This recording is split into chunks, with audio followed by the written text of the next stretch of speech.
Hi everyone, welcome to a new video. We're somewhere a little bit different today. We're at Kent Rock Crawlers, which is in Headcorn. It's down in the southeast of England. As far as I know, it's the only proper rock crawling club down this way, and I've come to their venue today to have a look around. It's nice and quiet with the exception of a few aeroplanes because it is a working airport and cars going by. So please bear with me. It's a lovely day at the moment. The birds are singing, the sun is out, the rocks are dry. What more could you want? So I've bought my brand new freshly built Meus Gold Rush chassis. This has got loads of trick bits on it which I'll go over through the video. Before I start, I want to say a massive thank you to Meus Racing. They've sorted me out loads of really cool parts for this, and a big thank you to Tony from Furitek as well, and he's supported me along with this build. So paint scheme, I've followed my Unimog. The orange absolutely pops. I think it looks amazing in this sunlight, and I don't know if it's going to help performance, but it certainly makes me feel better when I'm driving it. So I've gone with some cheap wheels. The reason I've gone with some cheap ones is because they're nice and light, and I might modify them later on to make them even lighter. So I didn't want to spend loads of money on a set of wheels and then obviously machine most of that away. I've got the J Concept Tusk tyres. These are absolutely beautiful. I haven't run them before. I have got a couple of sets now, and I'm running one on the FJ when I get that going as well. But they look really cool. The reviews are very, very good, and price-wise they were really reasonable, so all the more reason to give them a go. So as I said, it's that Meus Gold Rush chassis. It has been out a while now, but it's a proven chassis, so Meus were really kind and supported me with that. Now, it doesn't come with everything, but it does come with the majority of stuff that you're going to need to get you going. I did have to purchase the shocks separately, so I've gone for the deluxe shocks. They were highly recommended to me. I've got a 3Brothers, one of their new, what is the number? So it's a G13 LP Pro, so that's a low profile servo up in the front axle. Again, recommended to me by one of the best drivers in the world, so if he can use it and he finds it really cool, then it's got to be good for me, surely. I've got a Meus radio set up in there, which we'll go through in a little bit. I think it's a really nice little radio. I found that I used to race quite a bit, and I used to have some Futaba and some Spectrum, and found them really heavy. So when you're standing there for 20-25 minutes in a race or something like that, you tend to get fatigued quite quick. And it's funny, you don't think a transmitter could cause that, but the weight in your wrist and the constant movement, it soon sets in. I've got the Meus Cheat axles on here. Now these are the V1, and I understand there's a V2 that has recently come out. I've yet to see any differences in them, but personally I did have a problem with the front axle when I first got it. The CVDs were binding, so I contacted Meus and they made some modifications, and they've sent me the replacement parts, so I fitted those. So fingers crossed today we're not going to have any problems with those. All the suspension links I've made myself. I have done plenty of videos on that before, and I hope that people have found them entertaining and also useful. I will put a link to those further down if anybody's interested in how I make the links, but there's lots of really cool people out there making links at the moment, and you know, a lot of it is personal preference. For these, I've gone with mild steel because I just want to try them out first, and then once I know that they work and it gives me that flexibility in my suspension, then I can play around with a little bit of geometry. If I need to tweak any weight or anything like that, I can maybe make them out of brass. But at the end of the day, they're just a set of links. They are nice and strong, and they're going to serve a purpose. So hopefully you can see inside. This is the new Unity from Furitek Racing. It's an outrunner. It's absolutely tiny. It's an ESC and motor all in one. It looks amazing. It weighs hardly anything, so if you're building a nice LCG rig like this, it's perfect. It doesn't take up a lot of room, and I'm really interested to try it out. So it's a 2300 kV, so loads of power, loads of punch, and like I say, I'm really looking forward to getting it tried out on the track here. So that's about it really. There's a few other tiny little bits that I've done on here. I've got a Reefs RC servo horn just because they make one of the strongest and the longest servo horns, so you can get all of that extra movement out of your suspension and your steering without messing around with having to, you know, relocate servos, etc. Everything went together really nicely, and I'm just looking forward to giving it a go now. So as I said, there was lots of reasons why I chose those parts. I got the support from the companies, which was absolutely fantastic. So that motor from Furitek is actually 4S compatible, so I've gone for these nice little 450 size packs.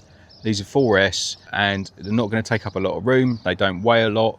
You're only going to need a few minutes at a time to keep you going on the track. when you're actually competing, so I'm not too worried about longevity. And I've bought a few of them. They were very inexpensive. I would say they were probably about £15 each at the most. So I have changed the plugs over to XT60s just to make them a little bit more durable, but they fit in the truck really nice. Out of the way, I can move them around a little bit if I need to tweak the weight. But yeah, other than that, 4S compatibility out of that tiny little Unity, I think that's amazing. And then lastly is this little handset from Meus. It's absolutely stunning. It's got a nice grip on it. You can do one-handed steering if you want to. It's got a couple of extra channels. It weighs almost nothing. So those ones that you get with the cheap Chinese toys, the only advantage with those that I found is that they don't weigh anything. This takes one of those big 1850 batteries inside. It lasts for ages, charges with USB-C, and it's got a lovely clear screen for all of your displays. So I'm going to stop waffling. I'm going to get over on the track, have a bit of a go. I'm going to get used to it a little bit before I start filming, because you know what it's like. You start filming and everything goes wrong. So I'm going to get used to the truck a little bit, make sure everything's working. I'm just going to whip round it one last time with a screwdriver and just make sure everything's tight. And then we'll come back in a bit and we'll see how it performs.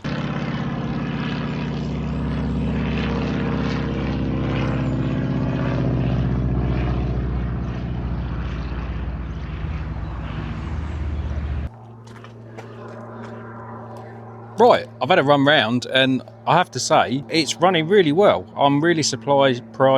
It's running really well. I'm really surprised with some of the lines it's getting with very little effort, to be fair.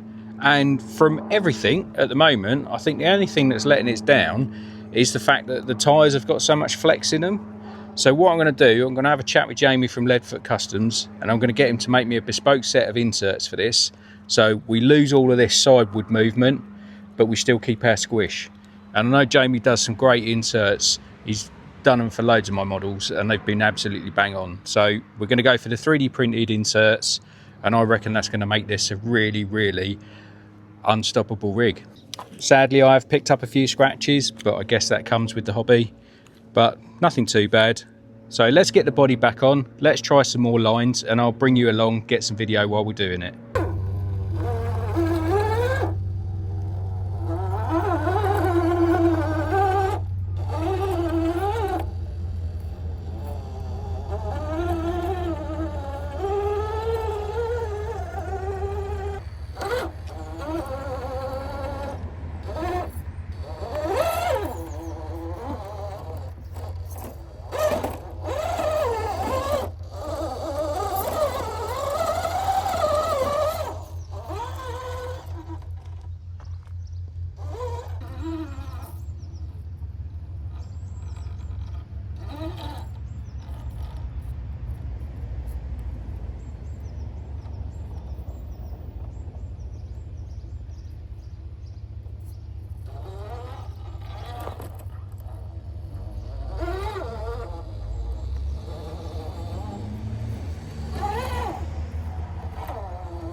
So there we go. I've had a brilliant couple of hours playing with the Gold Rush. I found a couple of issues with it which I want to sort out, which is mainly those inserts. There's just too much flex in those tyres. Everything else has worked perfectly. I'm quite happy with the geometry. I maybe want to get the back to sit down a little bit more, just so it's a little bit closer to those rocks. But I can probably play with the springs and things on the back and sort that out. But electrics were perfect. That Furitek motor is so smooth, it's unreal. Head over to Furitek and have a look on their website. Really reasonably priced. I think it worked out around about £100 plus delivery, something like that. But for that all-in-one unit, it weighs, I think it was 150 grams or 160 grams, somewhere around that. So it's next to nothing. And yeah, pleased with how it looks. It looks brilliant, I think, in the sunshine. I hope you agree. Picked up a couple of scratches, which is a bit of a shame, but that's how it goes, isn't it? But yeah, performance-wise, absolutely brilliant. The Furitek was amazing. All the Meus parts, brilliant. The deluxe shocks, they speak for themselves, don't they? So huge thank you to Kent Rock Crawlers for letting me come here today. It was nice and quiet. It was nice to be able to just, you know, pick my lines and not get in anybody's way. It's not something I've done, LCG crawling, so it's, you know, it's all new to me. I am learning. If you've got any tips, then drop them in the comments below. But really pleased with the rig. This place is absolutely fantastic. I will put a link to it in the description below, so please check it out and take a look. They do take membership, but you can pay on a day. There is a series as well, which is run by GCRC. A lot of you probably already know that. But yeah, head on down, have a play. So it is solely for rock crawling. There is no trails here. So if you're looking for trails, then look elsewhere. But for all and out rock crawling, this is your place. So thanks for watching. Hope you've enjoyed the video, and I'll see you in the next one.